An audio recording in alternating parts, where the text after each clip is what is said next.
everybody? You go up to the top right where it says view, Gallery? if that's what you want. Gallery. Gallery shows everything. Whew. I don't know what happened with that. What I think is I may need a link every time. I don't need to go back and use an old link.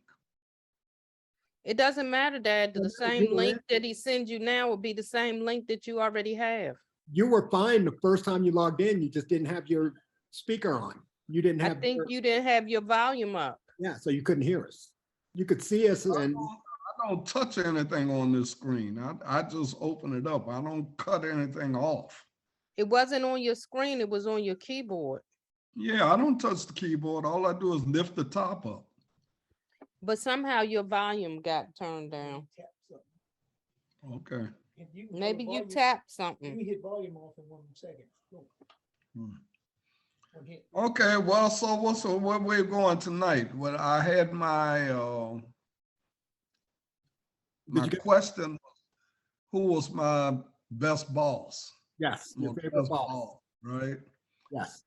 And I typed something in there about Moss.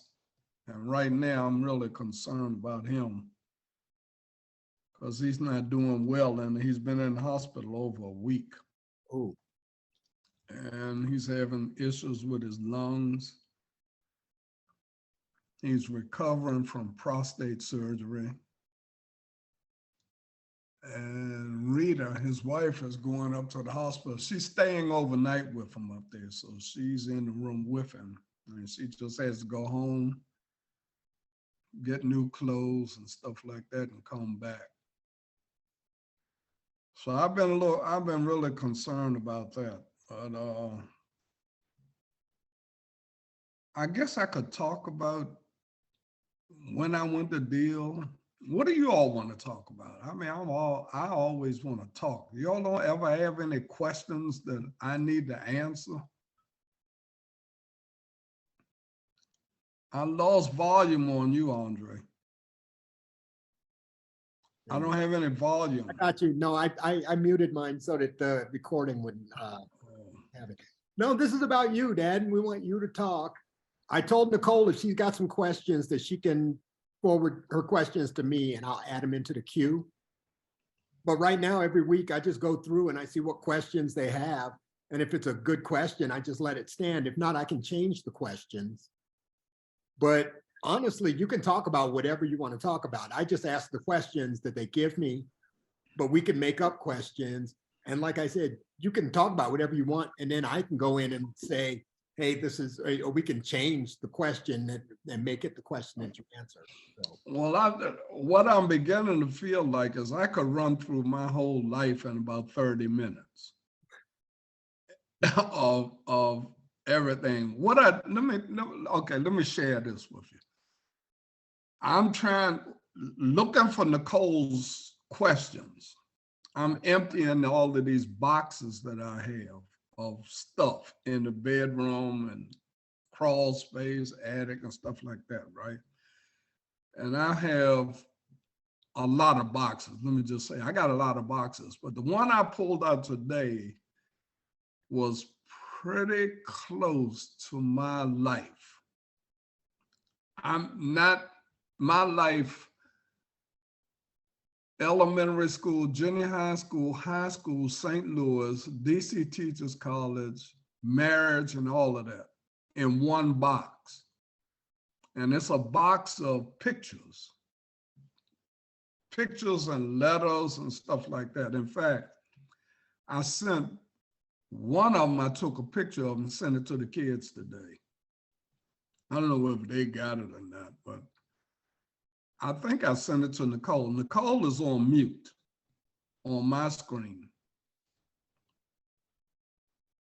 Nicole, can you hear me? Well, your thing is on mute. You supposed to be talking. Not me. No, I'm saying You heard that. I can tell you all that I remember in about a half hour now. Mhm. And I feel like if I do that, a lot's gonna be left out because I don't remember it. But when I That's was, why you getting the questions. Yeah, it's supposed to jog a memory. You start talking The about. your question's favorite supposed boss. to jog your memory. Yeah. yeah, So I when- understand that, but it won't take me but about 5 minutes to go through that. I mean, I can tell you my whole deal experience in about 10 minutes. well, no, because we're looking for stories. So when you talk about your favorite boss, I mean, if it's Mr. Moss, or I don't know if it was Mr. Then you Minor, could say, why was he your favorite boss? And Yeah, I then- did that. I and do you did have- that You on. said why?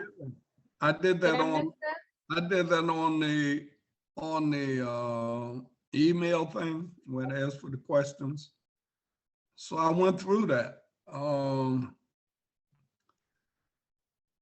So there's a written response in addition to, There's a The- question, they asked me a question and then they asked me to answer that question. So it's a little box. so And I type into answer that the- box. you type in the box? Yeah, and that takes all day, because Oh. but I try to highlight some stuff. Let me give you an example. I went to Moss and Dr. Madison and Amy Bowman, they came to deal. And when they came to deal, and we went through this last time, they made changes. Changes that they made changed my function at Deal. So I went from supposedly a special education teacher to a dean of students.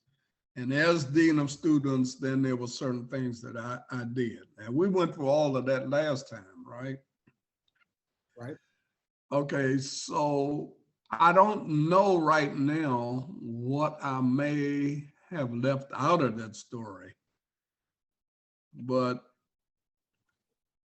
So after- why was Mr. Moss your favorite boss? Because like I answered that online. He was my favorite boss because we spent we spent over 25 years together. He was my frat brother and he was my friend. And the things that we did, like when I went to Atlanta, he came by to check on your mother all the time. He came to check, see how she was doing. Mm-hmm. We drank together, we partied together.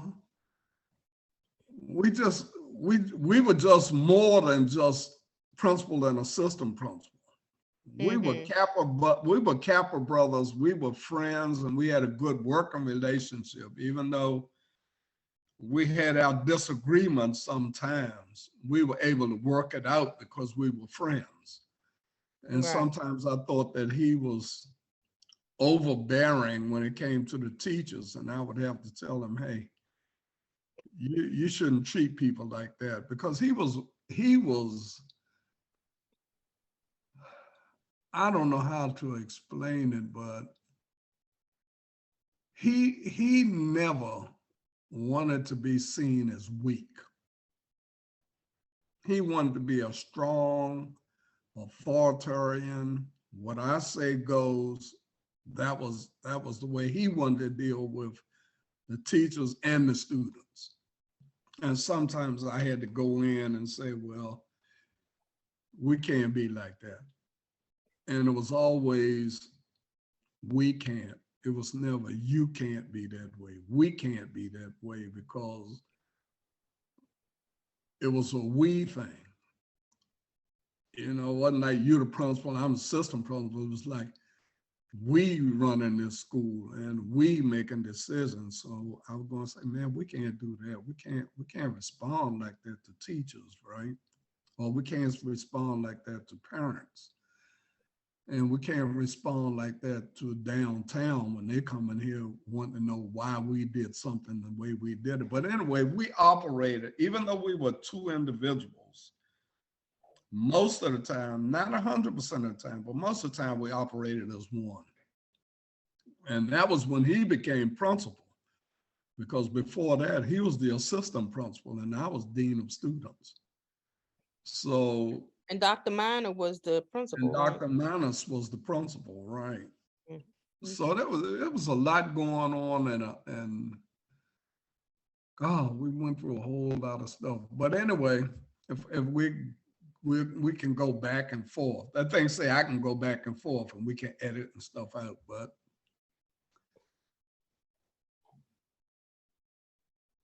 I think that I went through a lot with Moss because he was always single. Not always single. When he first came to Deal, I can't remember whether he was single when he first came to Deal or whether he was married to Jay's mother.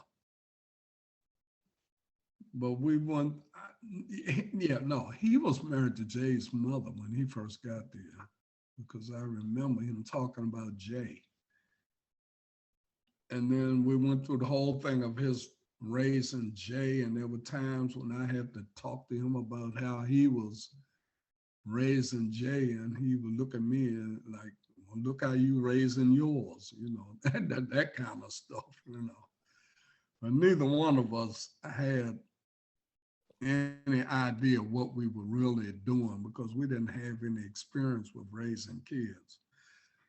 And we kind of went through that, and then he and his wife, they divorced, and he got somebody else, married them, that didn't work, got divorced, married somebody else. And this third one, her name is Rita, and that seemed to work for him. All right, and we've been good for that. And he's been good with her.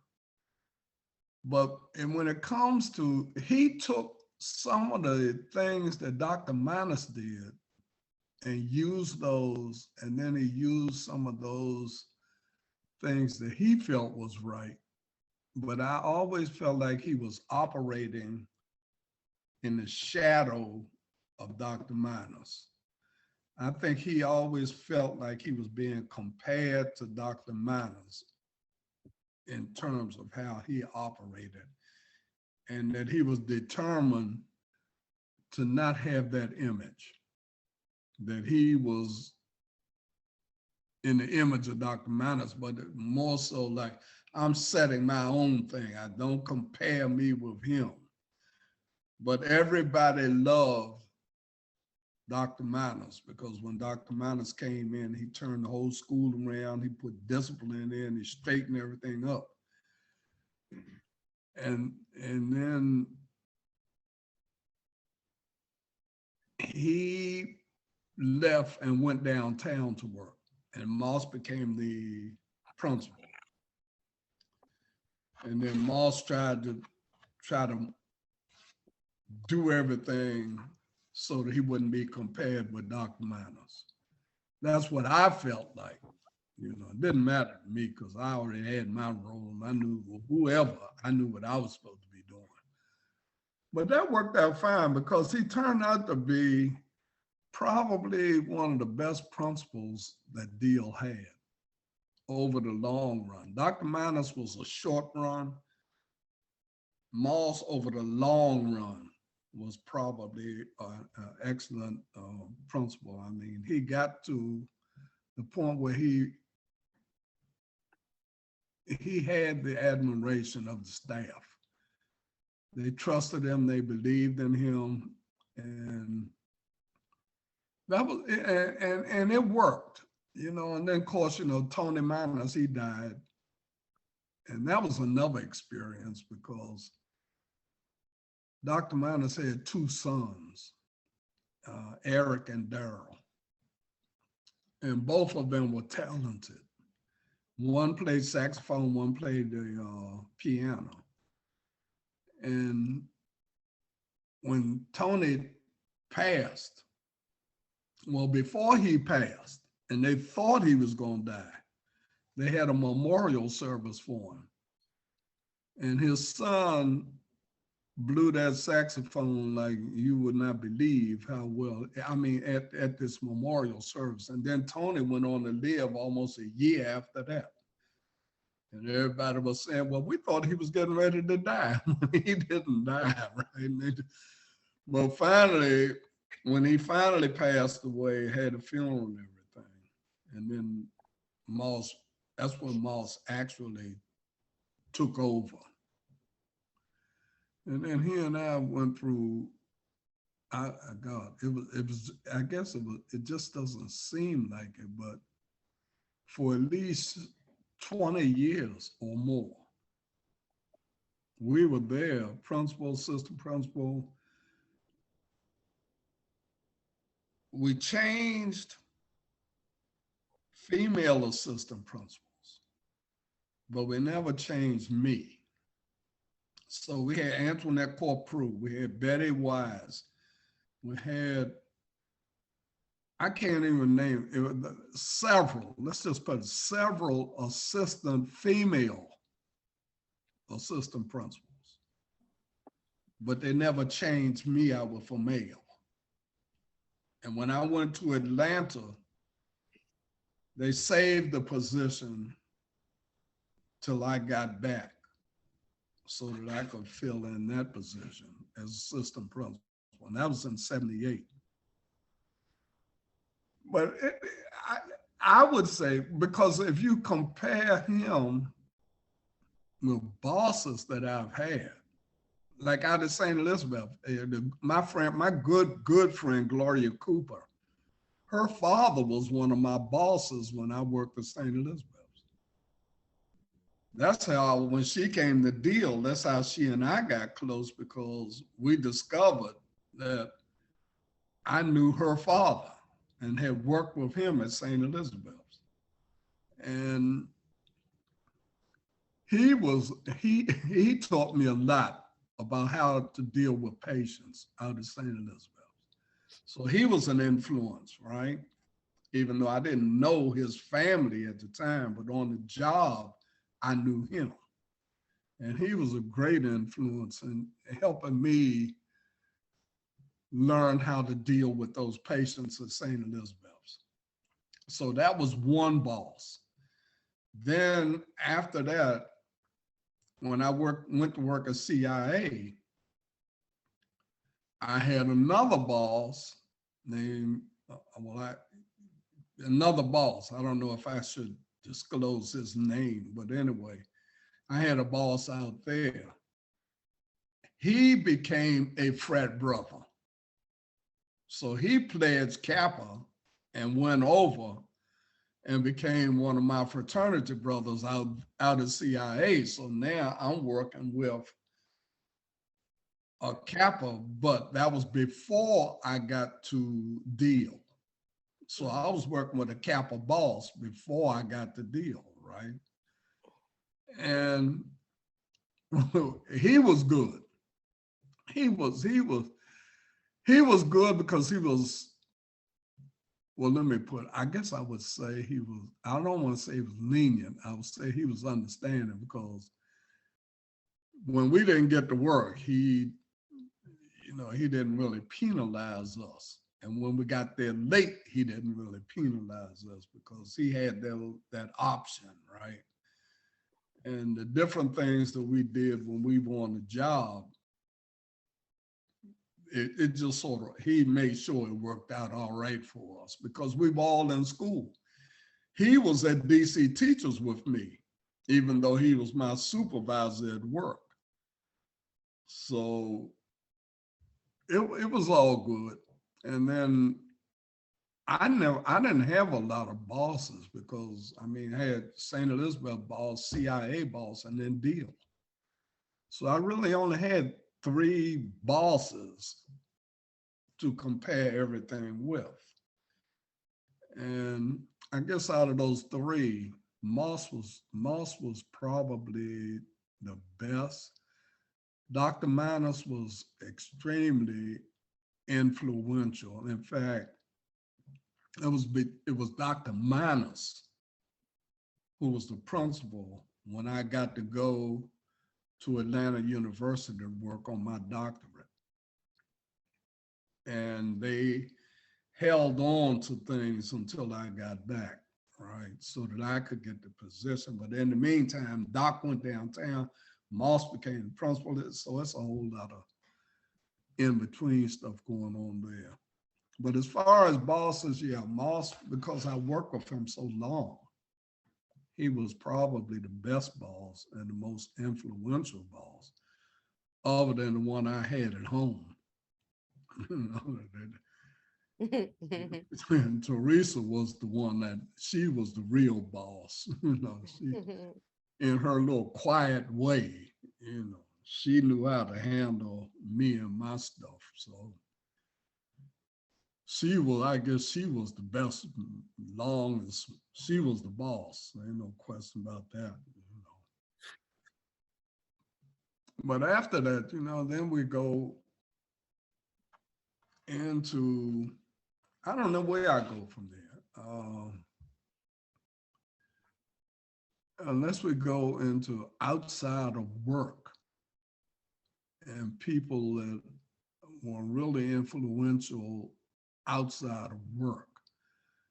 And really, I can't even do that because work has always been my everything. I guess I would go, let's go with a best friend like Mr. Mack. Mr. Mack was a custodian. And Mr. Mack, I would count as one of the best friends that I've ever had. Mr. Mack was my man. I mean, he and I would hang and do stuff. And Mack was, I don't even know how to describe him except that he was an older person. He was a custodian, but he had a wealth of experiences, military, jail, and everything that he shared with me, right?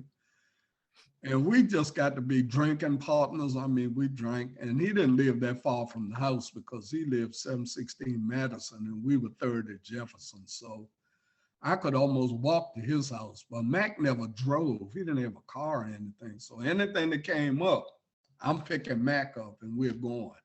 So it got to be a point where Mac and I were almost as close as Moss and I. Because if I wasn't doing something with Moss, I was doing it with Mac, right? And Mac was just, I don't even know how to explain Mac. He told me one time, he said, Sterling, because he didn't call me Mr. Broadus or anything like everybody else. He said, Sterling, don't you know that if you're a male teacher, you're close to being a sissy? I said, well, so where do you get that from? He said, yeah. He said, all male teachers got some sissy,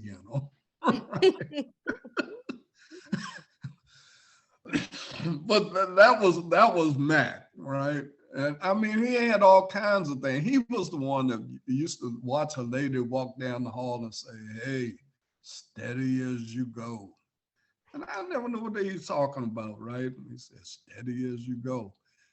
Then he had me saying this stuff like, how long must I wait? And he would go up to different teachers, right? And he'd look at them and say, how long must I wait? I mean, and the teachers loved him.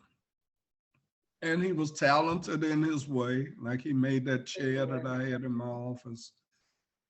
And he taught me how to go into the building, turn all the lights on in the building. Well, now they probably saying me too, huh? Yeah. And I used to get in there and turn on the furnace in the winter, go down in the basement and turn on the furnace and heat up the building because I had to get there so early. And during the spring and summer, I would get there early enough that I would go through all the rooms, turn on the teachers' air conditioners, the window air conditioners, right? So when everybody came to work, the building was cool. The rooms were heat, the air conditioned and everything, right? But I had back surgery. And the doctor didn't want me being in rush hour traffic twice a day. So he said, you can either leave early in the morning or leave late in the afternoon.